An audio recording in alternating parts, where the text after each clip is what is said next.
Alguien ha dicho muy acertadamente que la gloria de un rey radica en el bienestar de sus súbditos. La gloria de un rey radica en el bienestar de sus súbditos. Si los súbditos de un rey se encuentran contentos y tranquilos, porque saben que sus necesidades esenciales se encuentran en las manos de un rey, de un gobierno sabio y diligente, eso servirá de honra y de gloria al rey que los gobierna.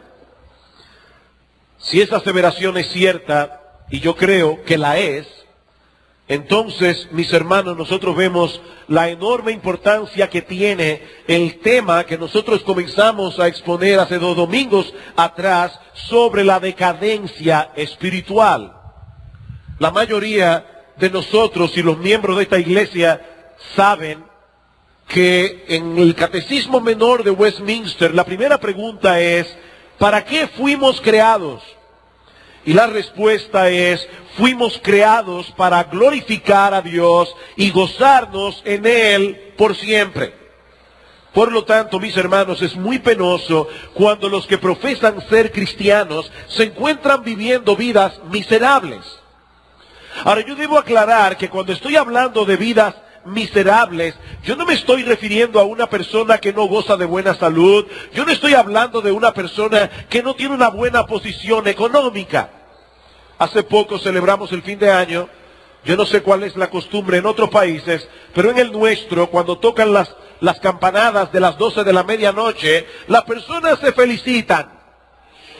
¿Y qué es lo que mayormente se dicen unos a otros? Te deseo en este año amor, dinero y salud. He ahí la panacea. Si tú tienes en estos próximos 2 meses quien te ame, estás saludable y tienes dinero, se supone que tú debes ser feliz. Pero mis hermanos, nuestro Señor Jesucristo no murió en la cruz del Calvario para darnos amor, salud y dinero. Él murió en la cruz del Calvario para santificarnos.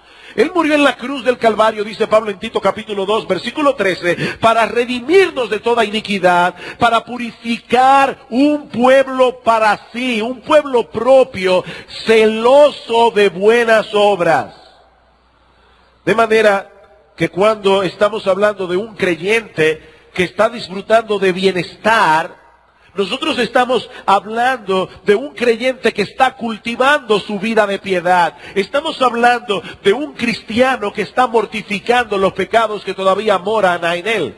Cuando hablamos de un cristiano miserable, estamos hablando precisamente de todo lo contrario. Cuando las gracias espirituales en nuestro corazón comienzan a decaer, cuando nuestra comunión con Dios se está reduciendo a la mera observancia de nuestros deberes religiosos, sin duda alguna hemos caído en un estado de declinación o decadencia espiritual. Ahora bien, las Escrituras dicen que el corazón del hombre es engañoso. De hecho, más bien la Biblia se va más lejos y dice que no hay en el mundo una cosa más engañosa que el corazón. No hay en el mundo una cosa más engañosa que el corazón. Por eso no se trata de una tarea fácil, la de escudriñar el corazón. Y más aún tomando en cuenta la tendencia que todos tenemos a justificarnos a nosotros mismos. El pecado nos engaña y nosotros nos justificamos. No es fácil para un creyente examinar su corazón. Es por esa razón que muchos cristianos comienzan a declinar en su fe sin darse cuenta. Y cuando vienen a despertar, ya están sumidos en una condición espiritual deplorable. A los ojos de todo el mundo, las cosas con ese creyente parecen que están marchando bien. Y aún el mismo creyente puede pensar que su vida espiritual se está desarrollando con normalidad, cuando lo que está sucediendo en realidad es que ese creyente ha comenzado un camino descendente. Ese creyente ha comenzado a alejarse del Señor y a declinar espiritualmente. A la luz de esa realidad, toda persona que profesa ser cristiana, toda persona que dice haberse arrepentido de sus pecados y haber depositado su fe en Cristo, debe saber diagnosticar en una forma adecuada cómo está su alma en realidad delante de Dios, no delante de los hombres.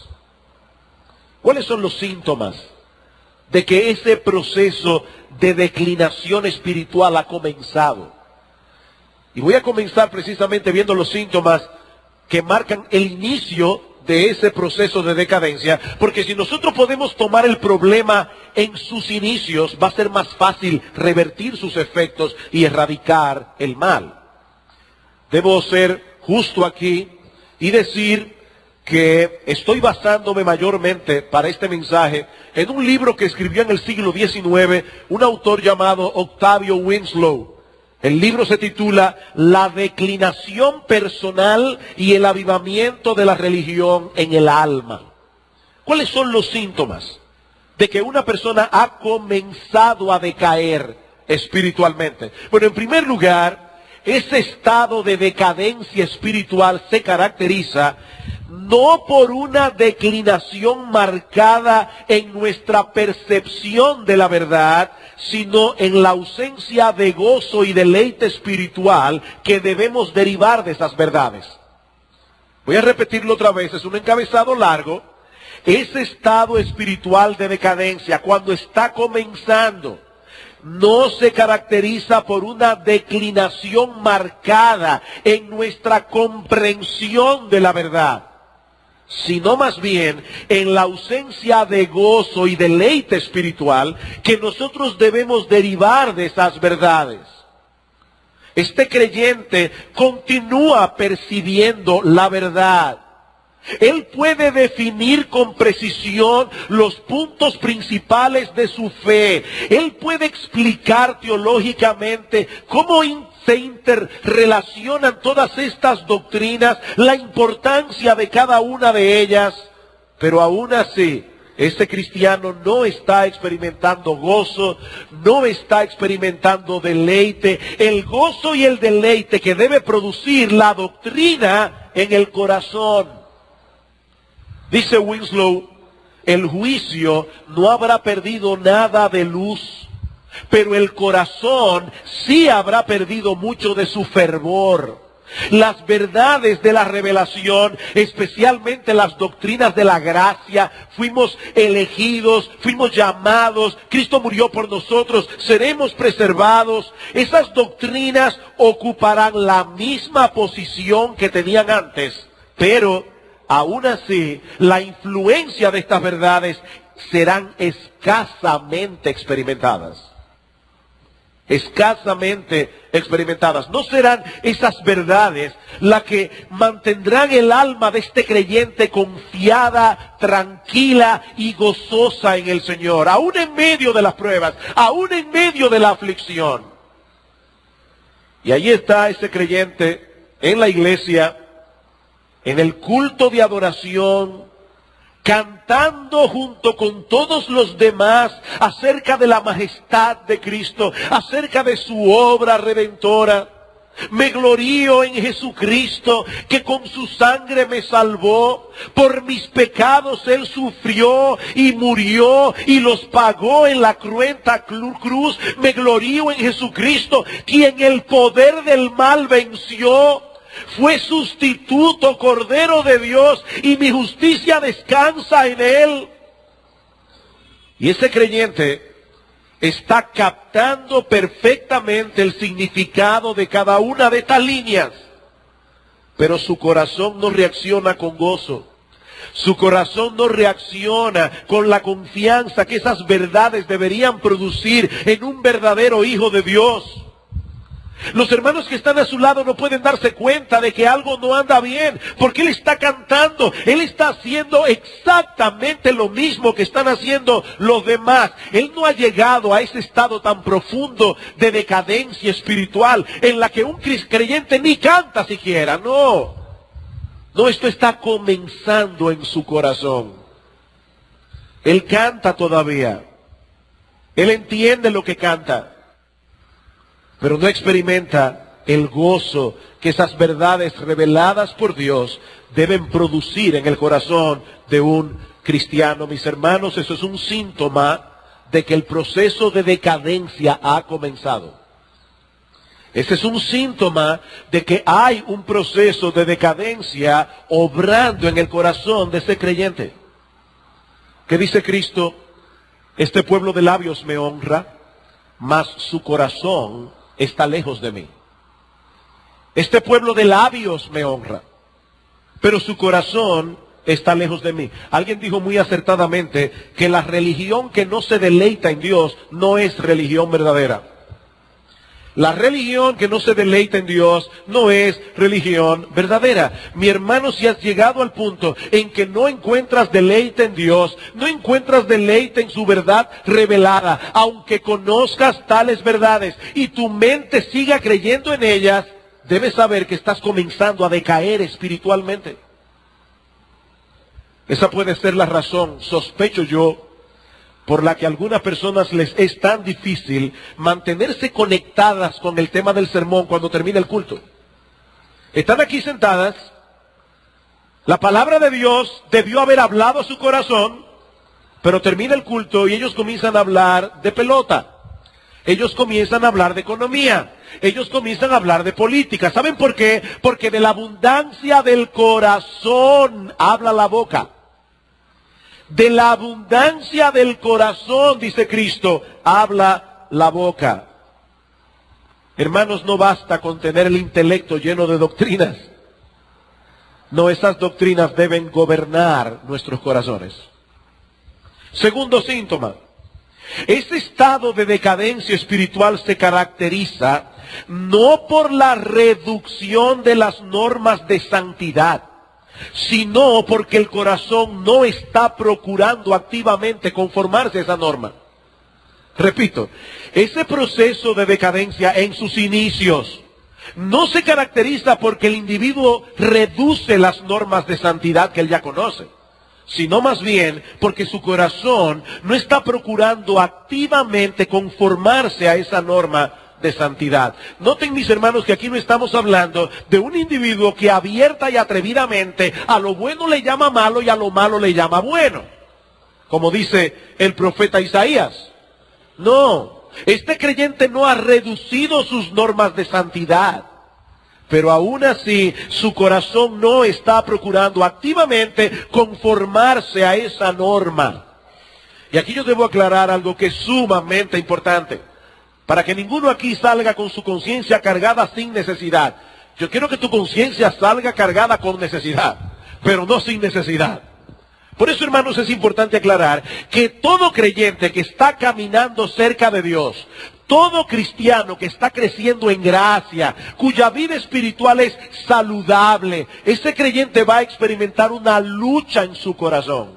Una lucha con el pecado que todavía mora en él. Eso es lo que nosotros vemos en Romanos capítulo 7.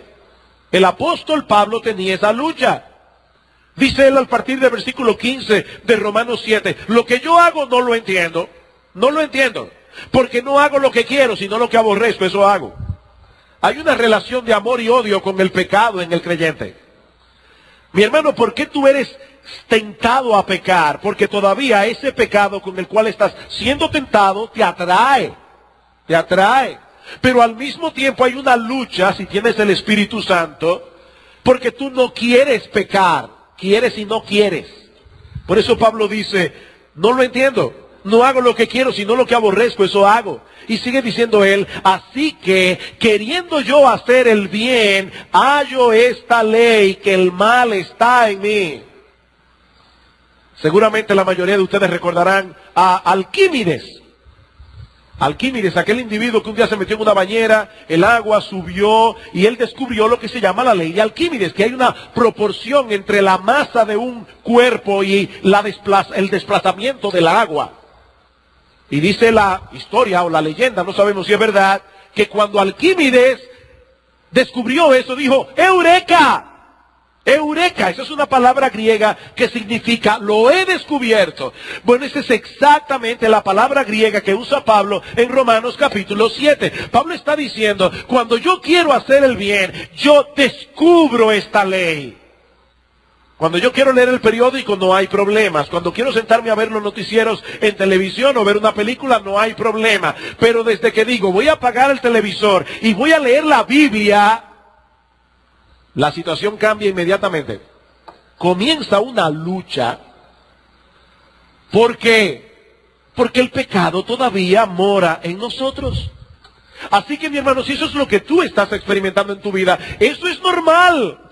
Eso es lo que debería experimentar todo verdadero cristiano. Los deseos de la carne son contra el espíritu. Los deseos del espíritu son contra la carne. Y estos dos se oponen entre sí para que no hagáis lo que quisierais. Y esa lucha, mi amado hermano, mi amada hermana, la tendremos hasta que lleguemos al cielo. De hecho, Pablo dice más en Romanos 7. Él dice, según el hombre interior, yo me deleito en la ley de Dios. Miren qué extraño. Yo me deleito, dice Pablo, en la ley de Dios. Pero veo otra ley en mis miembros que se revela contra la ley de mi mente y que me lleva cautivo a la ley del pecado que está en mis miembros. ¡Wow! Pablo está diciendo aquí, yo percibo en mi corazón una tendencia hacia el pecado. Y noten que le llama la ley del pecado. ¿Y por qué Pablo le llama la ley del pecado? Bueno, por varias razones. En primer lugar, porque el pecado no pide ni ruega, demanda. El pecado demanda, es como una ley. Tienes que obedecerme. Y por otro lado, las leyes no solamente demandan, sino que también ponen sanciones. Si no me obedeces, te va a ir mal. Si te sigues vistiendo con tanta modestia, te vas a quedar jamona. La ley no solamente demanda, la ley dice, si no te llevas de mí vas a estar en problemas. La ley del pecado, que me empuja en un sentido contrario, hacia esta ley moral de Dios, en la que yo me deleito y la cual apruebo. Mi hermano, esa lucha la percibe todo hombre, toda mujer que está creciendo en gracia. Lo que estamos diciendo es que aquel que ha comenzado a decaer, aquel que ha comenzado a declinar, ya no percibe esa realidad tan violentamente en su corazón. Él está tranquilo, porque en su mente él todavía aprueba el contenido de la ley moral de Dios. Yo sé que eso es pecado, pero su corazón no está involucrado activamente en obedecer esa ley de santidad. Cuando él escucha un sermón de la palabra de Dios, este creyente no se autoexamina objetiva y honestamente para ver cuáles son las áreas de su vida que deben ser cambiadas. Este creyente no se queda meditando y rumiando lo que el predicador ha predicado ese día para ver cuáles son las implicaciones de ese mandamiento que el predicador expuso. Sí, aquí todos sabemos que robar es malo. Digo, perdón, yo no sé si alguien aquí puede levantar su mano y decir yo no, pero me supongo que la mayoría aquí, y por lo menos todos los creyentes deben decir, robar es malo. Ahora yo me pregunto, ¿cuántos de aquellos que piensan que robar es malo no tienen ningún problema en bajar un programa de internet que tiene copyright, que tiene, ¿cómo se llama eso? Derecho de autor, sin pensar que el mandamiento de no robarás tiene algo que ver con eso? De hecho, más bien cuando uno va a este tipo de creyente y le dice, ven acá, ¿con qué derecho tú quemaste ese CD? ¿Tú no te estás dando cuenta que tú estás violando la ley de Dios? Ay, no, yo prefiero que no me sigas cargando más. Yo prefiero no saberlo. No, un verdadero creyente prefiere saberlo. Un verdadero creyente prefiere saber en qué cosas él está violando la ley de Dios, porque él quiere agradar a Dios. ¿Recuerdan ustedes cuando Dios llama a Samuel y Samuel pensaba que era Elí y va y le dice, dime Señor, y dice, yo no te llamé? De repente Elí se da cuenta que es Dios que está llamando a Samuel y le dice, Samuel, la próxima vez que Dios te llame, respóndele, habla porque tu siervo escucha. Y así sucedió, Dios le dio un mensaje a Samuel. Y resulta que ese mensaje que Dios le dio a Samuel era terrible para Elí. ¿Saben lo que Elí le dijo a Samuel? ¿Cuál es la palabra que el Señor te habló? Te ruego que no me la ocultes. Así te haga Dios y aún te añada si me ocultas algo de todas las palabras que el Señor te habló. ¿Sabes qué, mi hermano? Es con esa actitud que los cristianos deberían venir a la iglesia.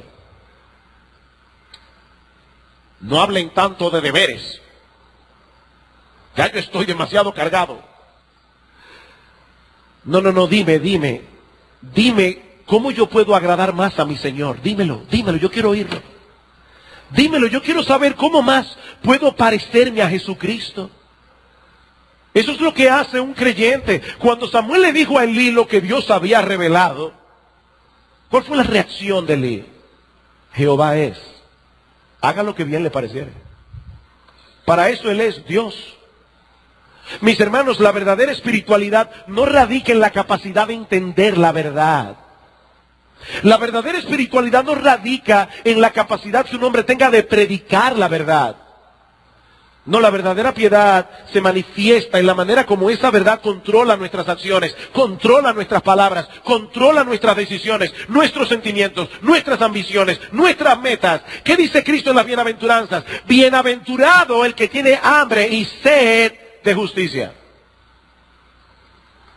Escuchen esas dos palabras, hermanos, hambre y sed.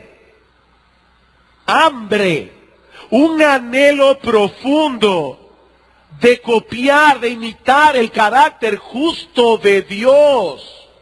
Un anhelo profundo de ser cada vez más parecido a nuestro bendito Señor Jesucristo. Mi amado hermano, si tú no tienes ese anhelo, si tú no tienes esa hambre y esa sed, tú debes saber que eso es un síntoma de que la decadencia espiritual ya comenzó.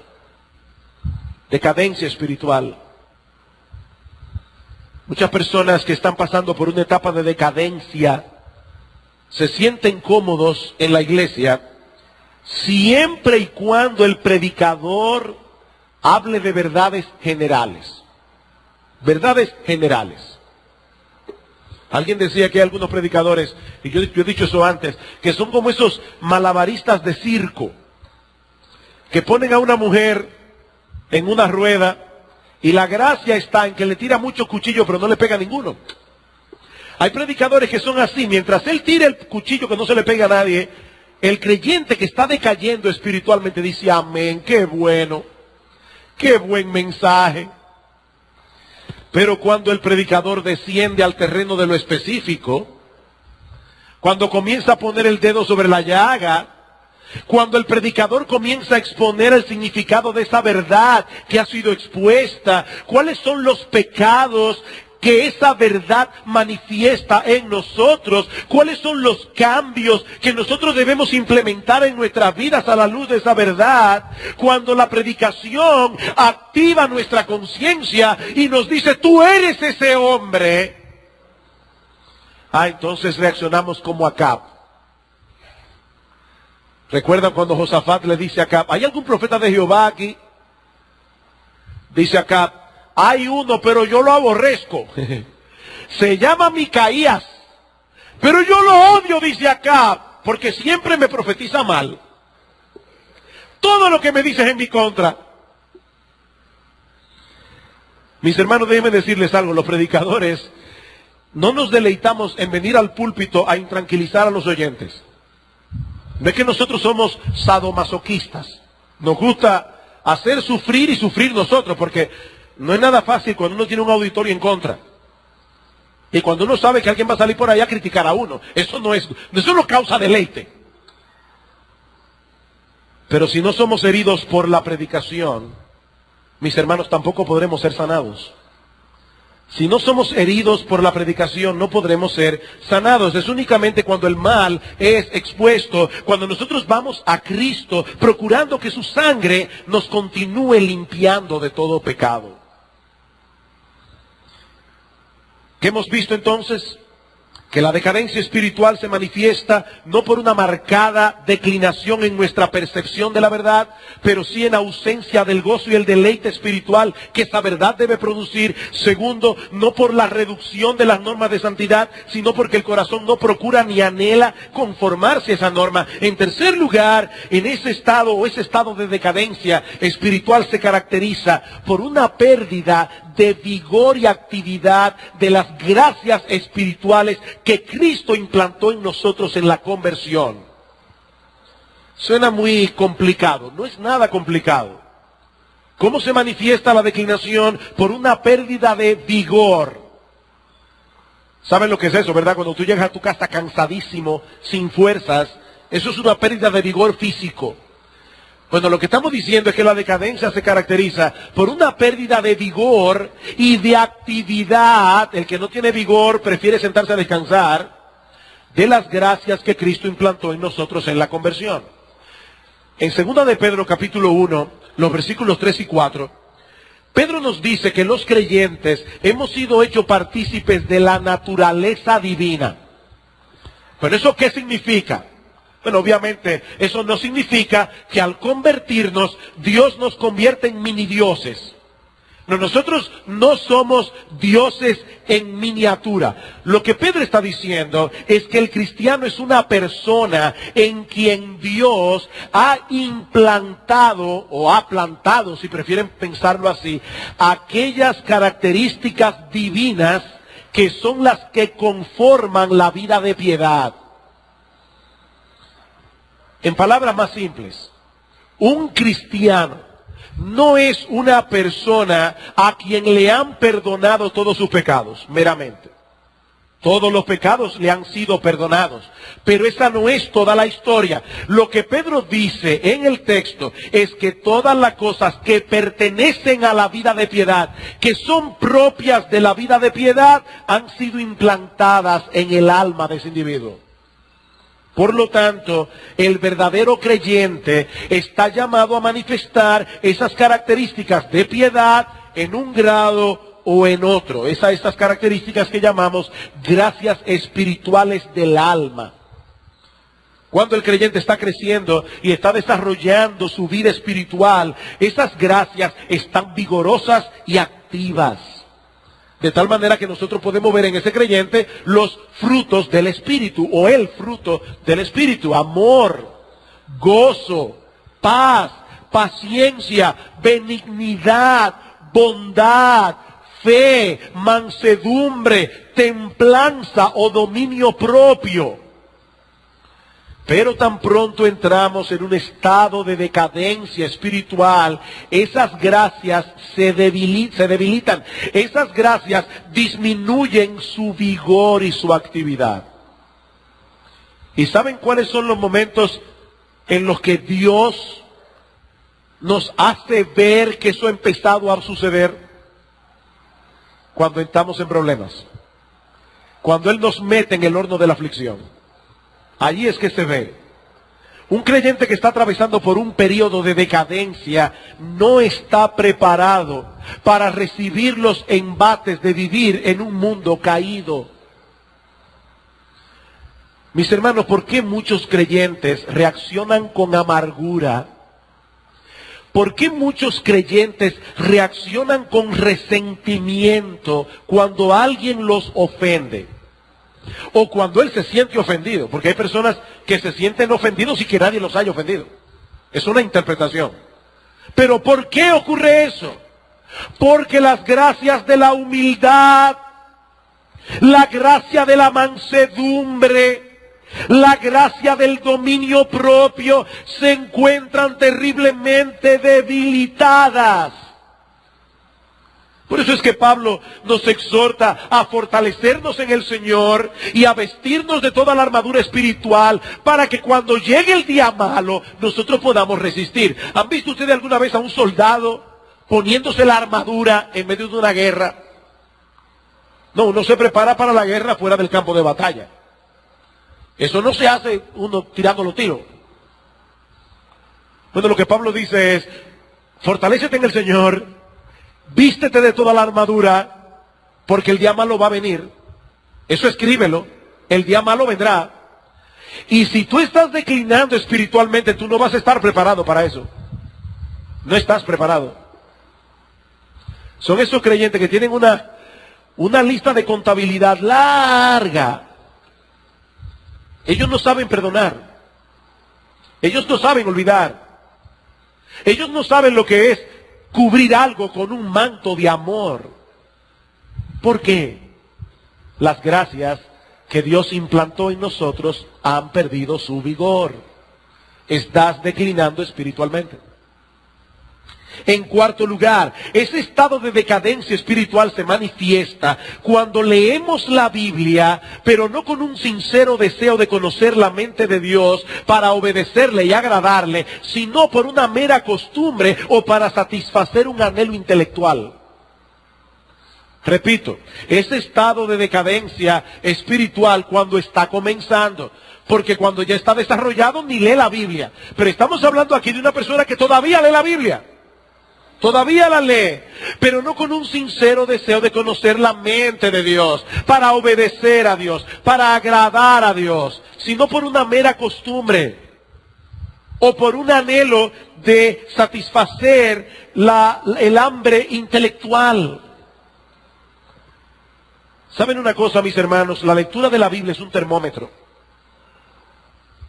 Cuando tú no sabes si tienes fiebre, te sientes como con un poco más de frío que de lo costumbre, ¿qué tú haces? Buscas un termómetro. Porque a veces no basta con ponerse la mano en la frente, ¿verdad? Hay que buscar un termómetro. Bueno, lo que estamos diciendo es que la lectura de la Biblia es un termómetro en la vida de un cristiano. Si leemos poco la Biblia, es indudable que estamos atravesando por un periodo de decadencia espiritual. Pero aquí estamos hablando de un síntoma más sutil. Nos referimos a una persona que todavía lee la Escritura con cierta regularidad, pero sin poseer la profunda y solemne convicción de que toda la Escritura es inspirada por Dios, y por esa misma razón es útil para enseñar, para redarguir, para corregir, para instruir en justicia. Un creyente puede leer regularmente la Biblia y aún así no estar gustando de ella espiritualmente. Su lectura no lo mueve a Dios en oración. Su lectura no lo mueve a atesorar la palabra en el corazón. No lo lleva a practicar lo que ha leído. Sus promesas no lo consuelan en la aflicción. Sus advertencias no lo llenan de temor. Sus mandamientos no lo llevan a la obediencia. Mi hermano, mi hermana, si esto es así en tu vida, obviamente has comenzado un proceso de decadencia espiritual. Déjenme darles una ilustración en el mundo físico, de la cual lamentablemente yo sufro a menudo. Vengo desde hace meses luchando con una sinusitis terrible. Cuando uno tiene las fosas nasales tapadas y tú no puedes ejercer el sentido del olfato libremente, eso también te va a afectar con la comida, porque hay una relación entre el olfato y el gusto. Cuando tú estás tapado, como decimos nosotros, tú tampoco gustas del todo de la comida que te estás comiendo. Pues eso mismo ocurre a nivel espiritual, cuando un creyente está enfermo del alma. Él sigue comiendo la lectura de la Biblia, pero sin provecho, sin percibir su sabor. La Biblia se ha convertido para este cristiano en un libro insulso. Él ya no se goza en eso. Hermanos, hay una relación directa entre el pecado y el deseo por la Biblia. Hay una relación directa. Escuchen lo que dice Pedro, Primera de Pedro capítulo 2. Primera de Pedro capítulo 2, versículos 1 y 2. Dice Pedro, desechando pues toda malicia, todo engaño, hipocresía, envidias y todas las detracciones, desead como niños recién nacidos la leche espiritual no adulterada. Y está hablando de la Biblia. ¿Han visto ustedes cómo desea la leche un niño recién nacido? Y déjenme decirles que aquí no está hablando de un recién convertido. Este texto no se escribió para recién convertidos. Este texto está diciendo que todo cristiano, en toda época de su vida, si está bien y saludable espiritualmente, va a desear la leche espiritual como el niño recién nacido desea la leche de su madre. Eso es lo que está diciendo. Hay una relación entre una cosa y otra. Déjame hacerte una pregunta. ¿Todavía lees la Biblia con regularidad? Si tu respuesta es afirmativa, si todavía estás apartando un tiempo diario y específico para leer las Escrituras, me gozo en eso. Pero no es suficiente. Déjame hacerte otra pregunta. ¿Por qué lo haces? ¿Por qué lo haces? ¿Es porque deseas conocer más profundamente a tu Señor? ¿Hacer más su voluntad? ¿Es porque deseas parecerte cada vez más al Señor Jesucristo? Pablo oraba por los creyentes de Colosas y Pablo pedía sin cesar que ellos fuesen llenos del conocimiento de la voluntad de Dios en toda sabiduría e inteligencia espiritual. Dice Colosenses 1:9. Ahora, ¿cuál era el propósito por el que Pablo pedía esto? ¿Es que acaso Pablo estaba interesado en aumentar el cúmulo de conocimiento doctrinal de estos hermanos? No. Escuchen lo que él sigue diciendo. Para que andéis como es digno del Señor, agradándole en todo, llevando fruto en toda buena obra y creciendo en el conocimiento de Dios. Mi pregunta ¿es con ese propósito que tú lees la Biblia? ¿Es con ese propósito? ¿O lo haces más bien por costumbre? ¿O por acallar la voz de tu conciencia? Ya leí. Y cuando te preguntan en la noche, ¿qué leíste? Mira, yo sé que está en el Nuevo Testamento. Ya se evaporó. En un momento de la historia de Israel, Dios reprendió duramente a su pueblo. ¿Saben por qué? Dice el profeta Isaías 58, clama a voz en cuello, no te detengas, alza tu voz como trompeta, anuncia a mi pueblo su rebelión y a la casa de Jacob su pecado. Y uno dice, uy, ¿y cuál fue el pecado? ¿Cuál fue la rebelión que llevó a Dios a amonestar tan severamente a su pueblo? Escuchen ahora el resto. Que me buscan cada día y quieren saber mis caminos, como gente que hubiese hecho justicia y que no hubiese dejado la ley de su Dios. Externamente, estos hombres estaban procurando conocer la voluntad de Dios. Diariamente inquirían acerca de los caminos de Dios, pero en realidad se habían olvidado de su ley. Mis hermanos, es posible estar ocupados regularmente en la lectura de la Biblia.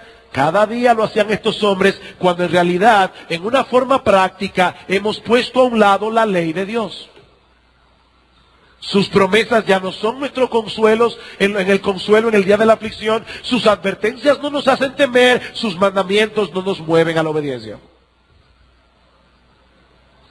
Este creyente no puede decir con toda sinceridad lo que el salmista dice en el Salmo 119, en tus mandamientos meditaré, consideraré tus caminos, dame entendimiento y guardaré tu ley y la cumpliré de todo corazón.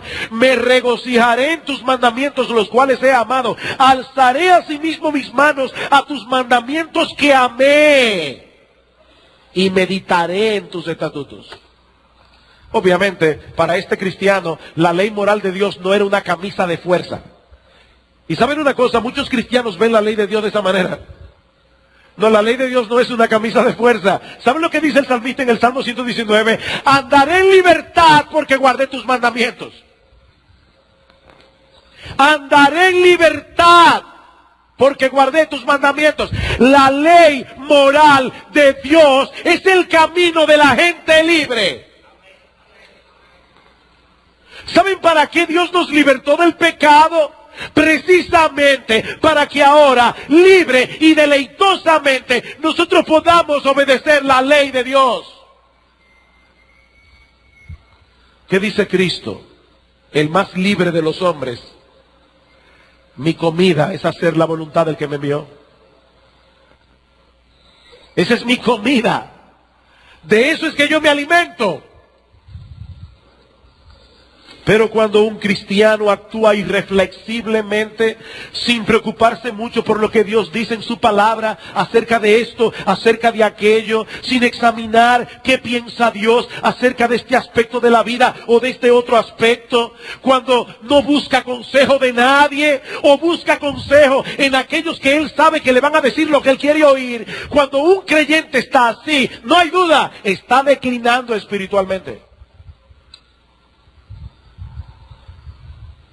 Eso no depende de que yo hable mucho que el Señor, el Señor, el Señor. Miren, déjenme decirles algo. En los casi 30 años que tengo siendo pastor, yo he visto a mucha gente tener el nombre de Dios en su boca todo el tiempo y estar en una decadencia espiritual. Eso no depende de nuestro lenguaje. Eso depende de nuestra conducta. Hay creyentes que parece que su principal preocupación es saber ¿qué es lo más cerca que pueden acercarse al precipicio sin caerse? Ese es el tipo de creyente que para todo pregunta, ¿y qué tiene eso de malo? Yo no puedo decir esto dogmáticamente, pero miren, aquella persona que pregunta demasiado ¿qué tiene eso de malo? Probablemente está declinando espiritualmente. El creyente que tiene salud espiritual lo que pregunta es ¿qué tiene de bueno? ¿Qué tiene de bueno? ¿Me va a acercar eso a mi Señor? ¿Me va a hacer parecerme más a mi precioso Salvador? Entonces no me interesa. No me interesa. En quinto lugar, ese estado de decadencia espiritual se manifiesta cuando oramos escasamente o en una forma inadecuada. Ese estado de decadencia espiritual se manifiesta cuando oramos escasamente o en una forma inadecuada. Así como la lectura de la Biblia es un termómetro para la vida espiritual, así también la oración. La oración, cuando el creyente ha decaído en la frecuencia en su vida de oración o cuando ora lo hace inadecuadamente, esa es una señal de decadencia. ¿Y cómo es eso de orar inadecuadamente? Bueno, déjenme hacerles otra pregunta. ¿Qué sucede, hermanos, cuando un creyente está caminando más cerca de Dios? Cada vez más cerca de Dios. Bueno, cuando un creyente está más cerca de Dios, más conciencia tendrá de sus propias necesidades espirituales, más conciencia tendrá de los pecados con los que tiene que luchar, más conciencia tendrá de los peligros que tiene que enfrentar cada día. Por eso es que Juan dice, si alguno dice que conoce a Dios, pero no anda en luz, es un mentiroso. No, el que conoce a Dios anda en luz. Ahora, andar en luz no es ser perfecto. Andar en luz no es equivalente a andar sin pecado. Andar en luz lo que significa es que cuando yo estoy cerca de Dios, yo veo más claramente cuál es la condición de mi corazón. A mí me molesta mucho que mis lentes estén empañados y los limpio muy a menudo. Bueno, cuando yo voy a limpiar mis lentes, yo no los limpio así, yo los limpio así. ¿Por qué? Porque no es sino hasta que yo veo el cristal a través de esa luz que puedo ver más claramente cómo está el lente, cómo está el cristal. Bueno, déjenme explicar el proceso de 1 de Juan capítulo 1, versículos 5 al 10. Dice Juan, el que anda en luz confiesa sus pecados. Y al confesar sus pecados es limpiado de toda maldad. Y al ser limpiado de toda maldad está más cerca de Dios. Por lo tanto tiene más luz. Por lo tanto ve ahora más cosas que antes no veía. Y así hasta que lleguemos al cielo.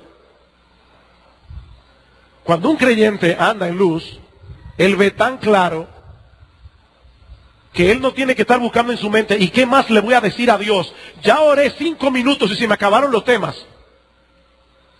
Aunque yo debo aclarar también, hermanos, que Dios no es un ser que está en el cielo con un cronómetro.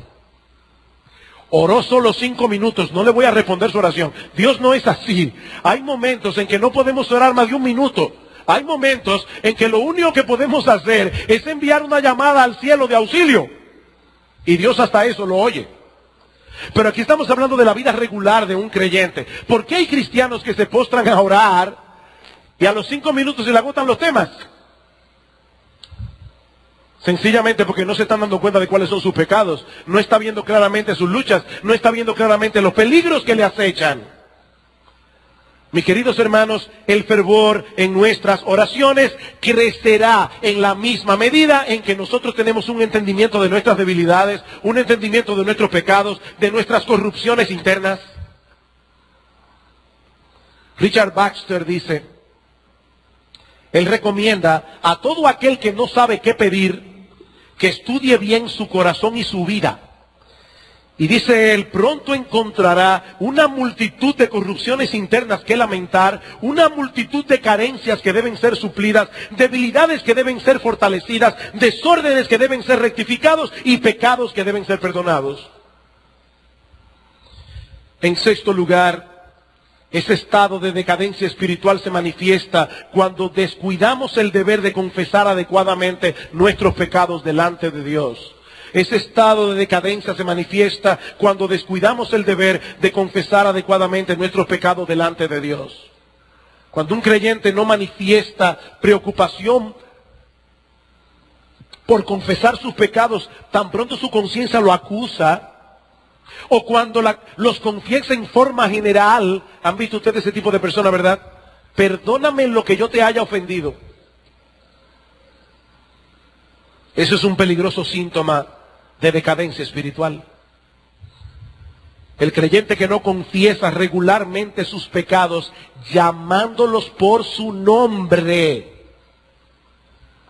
y con dolor y vergüenza de haber ofendido a Dios, no simplemente porque fallé. ¿Saben, hermanos, que hay creyentes que se sienten mal por pecar, pero no por haber ofendido a Dios?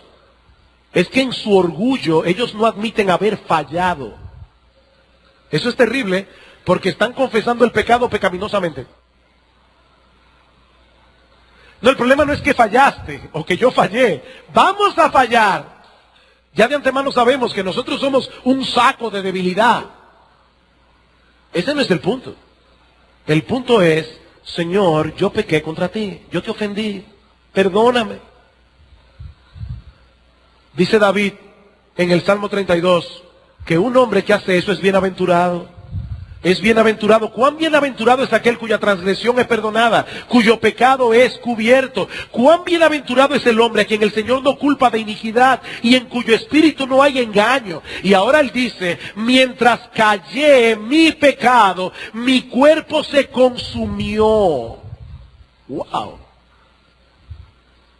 David empezó a decaer por no confesar su pecado. Dice, de día y noche tu mano pesaba sobre mí. Mi vitalidad se desvanecía con el calor del verano.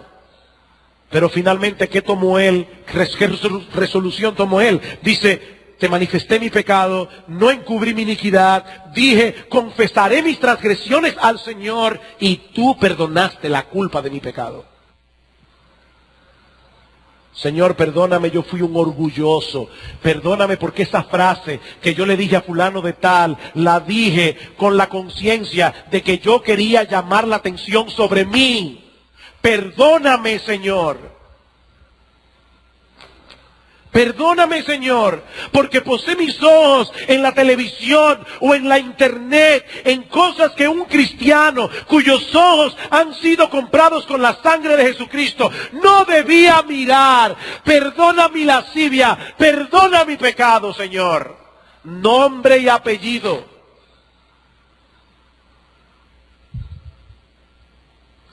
Finalmente, ese estado de decadencia espiritual se evidencia en nuestras vidas cuando manifestamos desamor hacia otros cristianos en vez de manifestar una medida creciente del amor de Cristo. Ese estado de decadencia se manifiesta cuando manifestamos desamor hacia otros cristianos en vez de manifestar una medida creciente del amor de Cristo. ¿Saben qué, mis hermanos? Mientras más ocupada está el alma con Cristo, menos lugar habrá para el desamor hacia aquellos que son el objeto del amor de Cristo. Pero cuando ha decaído el amor, cuando ha decaído el interés por nuestros hermanos, es porque hace rato que nuestro amor por Cristo también decayó. ¿Han visto ustedes a gente que dice, yo no tengo problema con el Señor, es con la iglesia?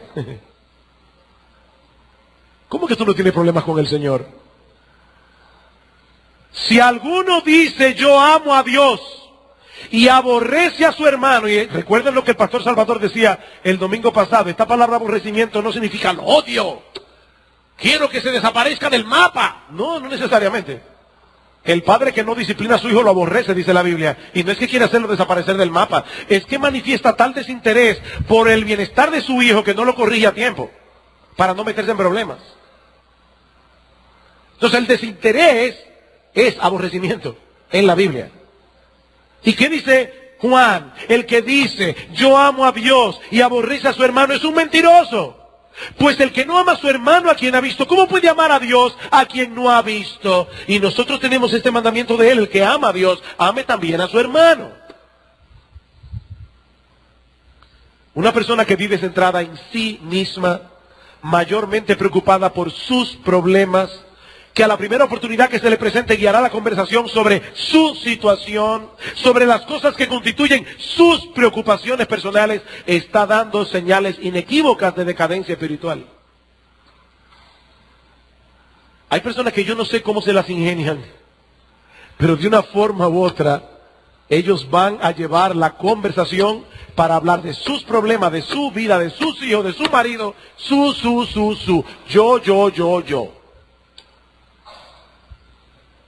Van a visitar al enfermo en la clínica. ¿Cómo te sientes, mi hermano? Ay, mal. Tengo un dolor aquí. Ay, no me digas nada, si estaba yo el año pasado. Se me metió un dolor. Pero ¿y quién está hablando de ti? ¿Quién está hablando de ti? ¿Por qué tienes que guiar la conversación hacia ti? Nosotros no somos el centro del universo. Mire, hagan una prueba.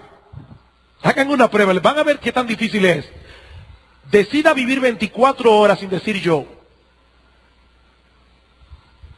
Y ahí se van a dar cuenta de que nosotros somos yosistas hasta lo último.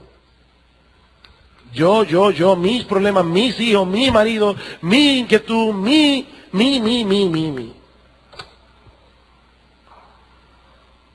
Este hermano no está preocupado por ampliar sus relaciones en la iglesia. Cuando escucha que el hermano tal está enfermo, no se preocupe en orar por él o visitarlo, a menos que no sea de su grupo, de sus amigos. No viene al culto de oración regularmente. Y eso es una falta. A menos que usted tenga una buena razón. ¿Por qué muchas personas no vienen al culto de oración sin razón?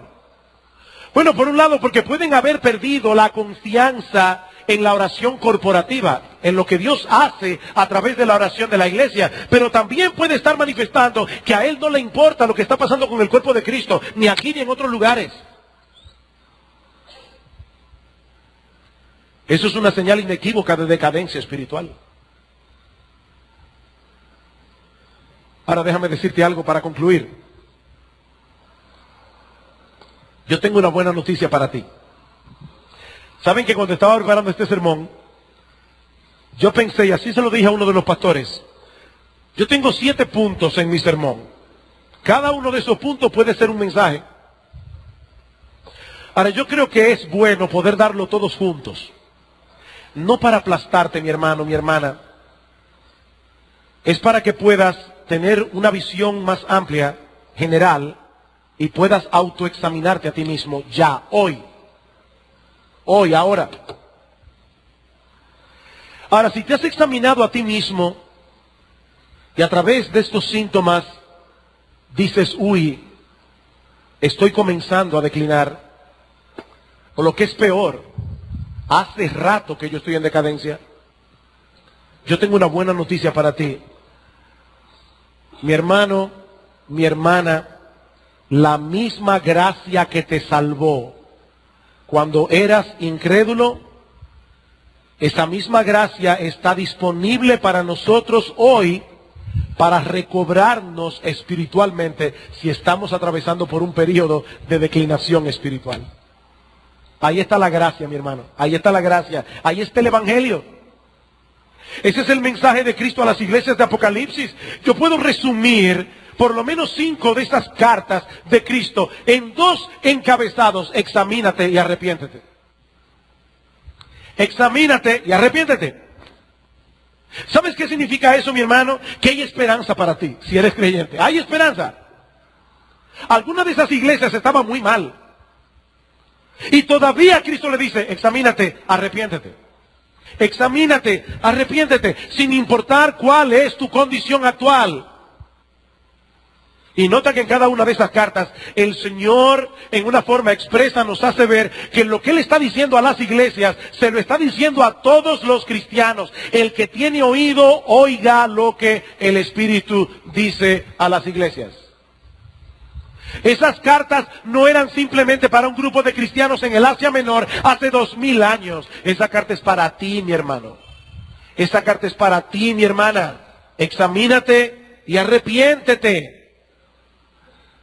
Ese examen no tiene como motivo llevarte a la depresión. Yo no sirvo para nada.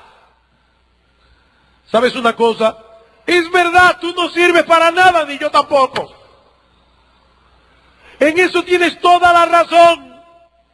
Dice Cristo, separados de mí, nada podéis hacer. Pero esa no es toda la historia. También Pablo dijo en Filipenses capítulo 4, versículo 13, todo lo puedo en Cristo que me fortalece. En Cristo, en Cristo. En los próximos mensajes nosotros veremos las causas, veremos los remedios de la declinación espiritual. Por ahora solo quiero dejar este texto en tu mente. Dice Isaías 40, 29, Él da esfuerzo al cansado, Él multiplica las fuerzas al que no tiene ningunas. Pastor, estoy en el piso, usted me echó ver, estoy muy mal, yo no tengo fuerzas. Qué bueno que lo has visto, mi hermano. Qué bueno que lo has visto, mi hermana, porque es ese sentido de impotencia el que nos lleva a Cristo. Él multiplica las fuerzas al que no tiene ningunas. Los muchachos se fatigan y se cansan. Los jóvenes flaquean y caen. ¿Sabes por qué? Porque ellos corren en su propia fuerza. Ellos se sienten tan bien en su juventud que ellos salen a correr. Ah, pero ahí está ese cristianito que ya no está tan fuerte. Esos que flaquean y caen. Isaías les dice, pero los que esperan en el Señor tendrán nuevas fuerzas, levantarán alas como las águilas, correrán y no se cansarán, caminarán y no se fatigarán. Oh, que Dios bendiga su palabra. Vamos a orar.